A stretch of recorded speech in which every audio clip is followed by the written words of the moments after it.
नमस्कार मित्र हो. तर्कशास्त्राचे स्वरूप व व्याप्ती या प्रकरणाच्या शेवटच्या भागामध्ये आपण आज विधान आणि पदे या संदर्भात चर्चा करणार आहोत. विधान, अनुमान हा तर्कशास्त्राचा मुख्य अभ्यास विषय आहे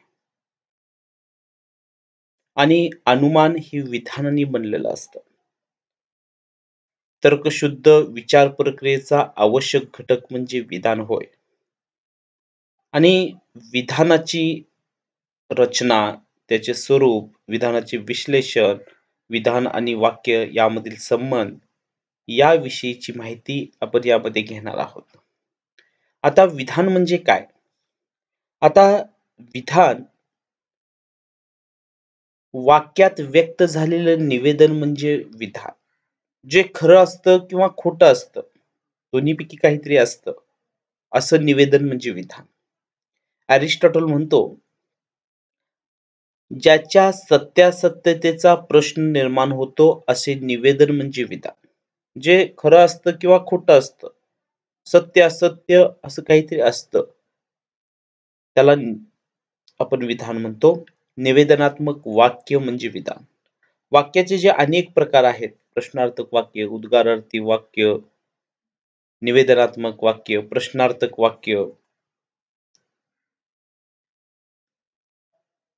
हे असे जे वाक्याचे अनेक प्रकार आहेत, त्यामध्ये फक्त निवेदनात्मक वाक्यच विधान होत असतात आणि म्हणून निवेदनात्मक वाक्य म्हणजे विधान अशी विधानाची व्याख्या होते.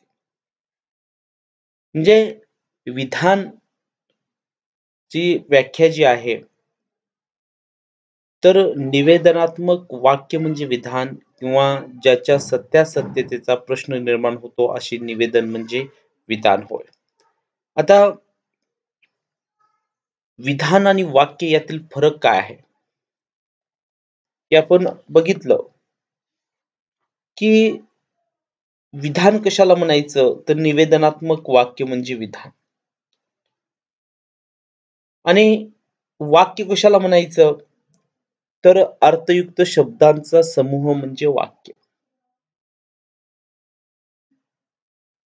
विधान आणि वाक्य यामध्ये फरक आहे. वाक्य अनेक प्रकारची असतात. जसं मी मगाशी सांगितलं, आज्ञार्थक वाक्य असतं, प्रश्नार्थक असतं, निवेदनात्मक असतं, उद्गारार्थी असतं. हे वाक्याचे जे असे अनेक प्रकार आहेत, त्यामधील फक्त निवेदनात्मक वाक्यच तेवढी विधानं ठरत असतात. दुसरं आहे, प्रत्येक विधान हे वाक्य असतं, परंतु प्रत्येक वाक्य हे विधान असेलच असे नाही. म्हणजे काय? विधान म्हणजे निवेदनात्मक वाक्य.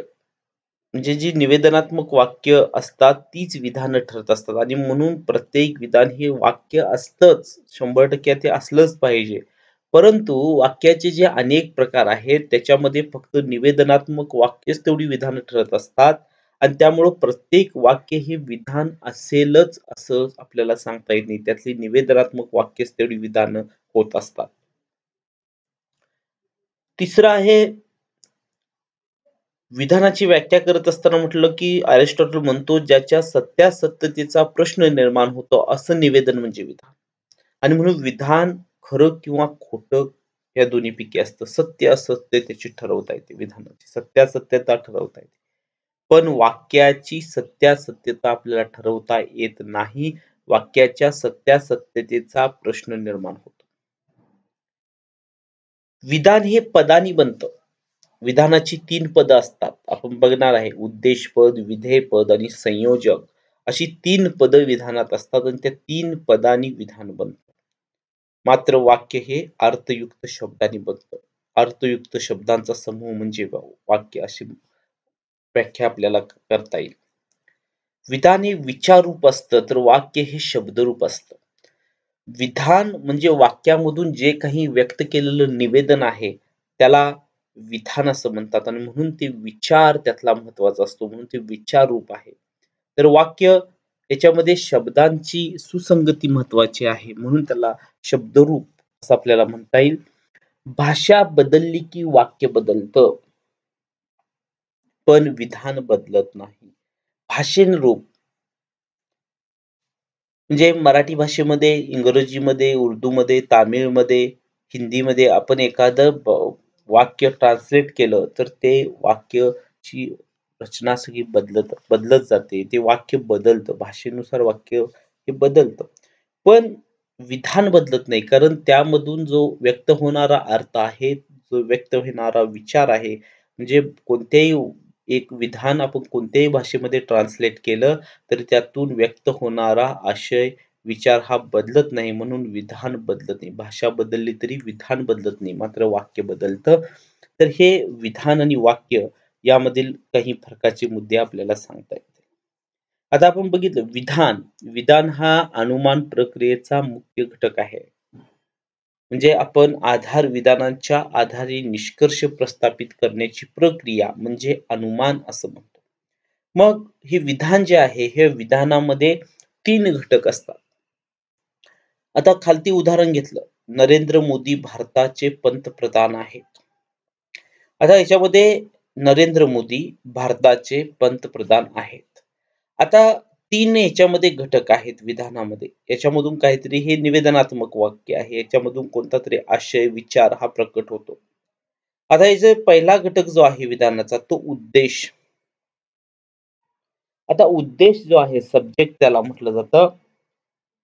तर ज्याच्या संबंधी ते विधान असतं, त्या घटकाला आपण उद्देश असं म्हणतो. आता खालच्या वाक्यामध्ये कोणाविषयी विधान आहे?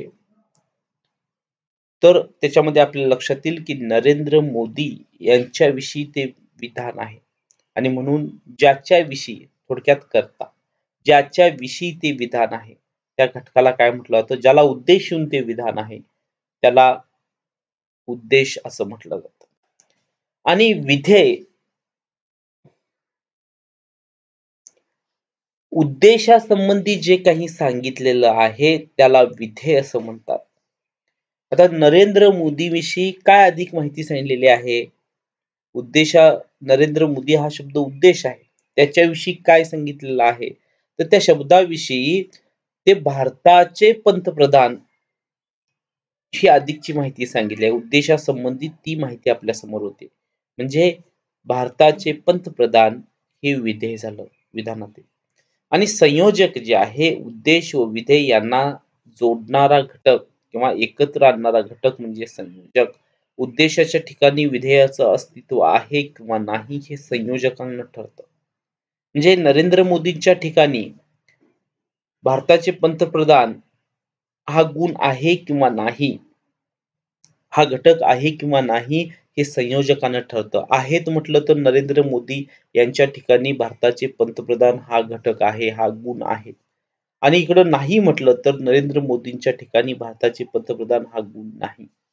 म्हणजे उद्देश आणि विधेय यांना एकत्र आणणारा, जोडणारा, उद्देशाच्या ठिकाणी विधेयाचं अस्तित्व आहे किंवा नाही हे दाखवणारा घटक म्हणजे संयोजक. म्हणजे विधानाचे 3 घटक उद्देश, विधेय आणि संयोजक. आता यातला शेवटचा मुद्दा जो आहे पद. आता पद कशाला म्हटलं जातं? तर पद जे आहे तर तर्कशास्त्राच्या अभ्यासामधील सर्वात शेवटचा आणि अविभाज्य घटक म्हणजे पद. कारण तर्कशास्त्रामध्ये जे अनुमान किंवा युक्तिवाद हे विधानापासून बनलेले असतात आणि विधानही पदापासून बनतात. आणि म्हणून पदाचा विचार केल्याशिवाय तर्कशास्त्रीय विधानांचं स्वरूप स्पष्ट होत नाही किंवा ते आपल्याला करता येणार नाही. आणि म्हणून पद याच्याविषयी आपल्याला विचार करावा लागेल. पद या शब्दाला इंग्रजीमध्ये टर्म असा लॅटिन शब्द हा शब्द आहे. आणि हा टर्म हा इंग्रजी शब्द जो आहे, ह्या टर्मिनन्स या लॅटिन शब्दापासून तयार झालेला आहे. या टर्मिनन्सचा अर्थ होतो सीमा किंवा मर्यादा. आणि यावरून ह्या मूळ शब्दावरून पदाची स्थूलमानाने आपण व्याख्या केली तर पद म्हणजे विधानाच्या सीमा दर्शवणारा घटक असं आपल्याला म्हणता येईल. म्हणजेच विधानाच्या सीमेवर असणाऱ्या घटकांना पद असं म्हणता येईल. आता पदाची व्याख्या करत असताना आपल्याला असं म्हणता येईल की पद म्हणजे उद्देश व विधेय यांच्या जागी येणारा शब्द किंवा शब्दसमूह म्हणजे पद. कारण विधानामध्ये उद्देशपद, विधेयपद आणि संयोजक असतात. आणि मग त्या उद्देश पदाच्या जागी येणारा एखादा किंवा विधेय पदाच्या जागी येणारा शब्द किंवा शब्दसमूह जो आहे त्याला पद असं म्हटलं जातं. ह्या पदाशिवाय विधान अस्तित्वातच येऊ शकत नाही. कारण विधानाचे 3 मुख्य घटक असतात. एक उद्देश, विधेय आणि संयोजक. आणि त्यामध्ये उद्देश आणि विधेय यांच्या जागी येणारा शब्द किंवा शब्दसमूह त्याला पद असं म्हटलं जातं. विधानामध्ये 2च पद असतात. म्हणजे उद्देशाच्या ठिकाणी येणारा एखादा शब्द किंवा शब्दसमूह असेल तर त्याला उद्देशपद असं म्हटलं जातं. आणि विधेय पदाच्या जागी येणारा एखादा शब्द किंवा शब्दसमूह असेल तर त्याला विधेयपद असं म्हटलं जातं. आता मगाचच उदाहरण आपण मागचं उदाहरण घेतलं तर नरेंद्र मोदी भारताचे पंतप्रधान आहेत. तर याच्यामध्ये ह्या विधानामध्ये नरेंद्र मोदी हा उद्देश आहे. तर हे 2 शब्द आहेत नरेंद्र आणि मोदी हा शब्दसमूह आहे. 2 शब्द आहेत. तर हे 2 शब्द जे आहेत त्याला म्हणायचं उद्देशपद. भारताचे पंतप्रधान हे विधेय जे आहे त्याला म्हणायचं विधेयपद. म्हणजे विधानामध्ये 2 पद असतात उद्देशपद आणि विधेयपद. आता पदांचे प्रामुख्यानं 2 प्रकार पडतात. आता पदांचं अनेक प्रकारामध्ये वर्गीकरण केलं जातं.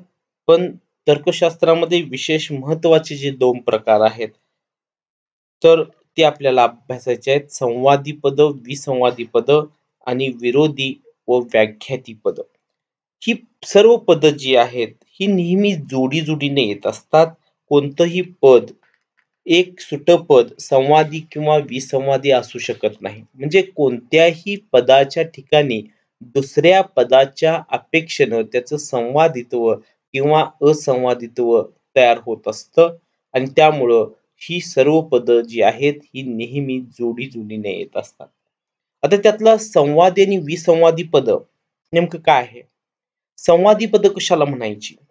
जी 2 पदे एकाच वेळी, एकाच संदर्भात, एकाच वस्तूच्या किंवा व्यक्तीच्या बाबतीत सत्य असू शकतात, अर्थपूर्ण असू शकतात, त्यांना संवादी पद म्हणतात. आता ही पदं जोडी-जोडीने येतात. उदाहरणार्थ लाल गोल, पिवळा गोड. आता आपण उदाहरण घेतलं, जी 2 पदं एकाच वस्तूच्या किंवा व्यक्तीच्या बाबतीत सत्य किंवा अर्थपूर्ण असू शकतात. त्यांना संवादी पदं म्हटली जातात.